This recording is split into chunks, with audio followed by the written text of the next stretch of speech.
Video ಬರಲಿ. ಹಾಂ sir. Step ಹೋಗೋಣ ಅಷ್ಟೇ. ಅಲ್ಲ ಸರ್, ಈಗ ಅಲ್ಲಿ ಕಾಂಗ್ರೆಸ್ ಕಾರ್ಯಕರ್ತನ ಅಂದ್ರೆ ತೀರ್ಕೊಂಡಿರೋದ್ರಿಂದ ಈ ಘಟನೆಗೆ ಕಾರಣರಾದವರು ಗಂಗಾವತಿ ಶಾಸಕರು ಅವ್ರ ಮೇಲೆ ಎಷ್ಟಿ ದೌರ್ಜನ್ಯ ಕೇಸ್ ಹಾಕಬೇಕು, ಆಮೇಲೆ ಅವ್ರನ್ನ ಅರೆಸ್ಟ್ ಮಾಡ್ಬೇಕಂತೇಳಿ ಆಗ್ರಹ ಮಾಡಿದ್ದಾರೆ. ಏನಂತಾರೆ ಇದಕ್ಕೆ?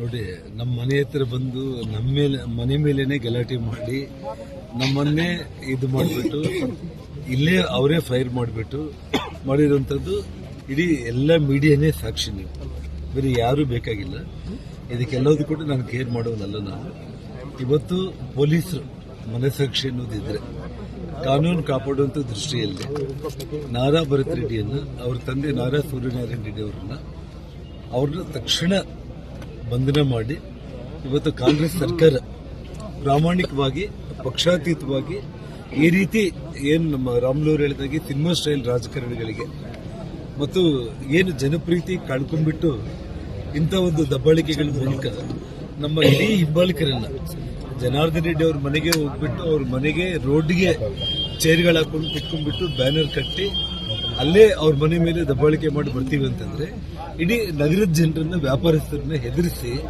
ಅವ್ರ ಕಪಿಮುಷ್ಟಿಯಲ್ಲಿ ಇಟ್ಕೊಂಡ್ಬಿಟ್ಟು ದೌರ್ಜನ್ಯದಿಂದ, ದಬ್ಬಾಳಿಕೆಯಿಂದ ಒಂದು ಆಸ್ತಿಗಳು ಮಾಡ್ಕೋಬೇಕು, ಸಂಪಾದನೆ ಮಾಡ್ಕೋಬೇಕು ಮತ್ತು ರಾಜಕೀಯ ಕೊನೆಗಾಳ್ತಾ ಇದ್ದೀವಿ, ಜನರು ಪ್ರೀತಿ ಕಳ್ಕೊಂತ ಇದೀವಿ ಅನ್ನೋಂಥ ಭಯದ ವಾತಾವರಣದಲ್ಲಿ ಆ ಕ್ರಿಮಿನಲ್ಸ್ ಮಾಡಿರುವಂತ ಕೆಲಸಕ್ಕೆ ಆ ತಂದೆ ಮಗನ ಇಬ್ಬರನ್ನ ತಕ್ಷಣ ಅರೆಸ್ಟ್ ಮಾಡಿ.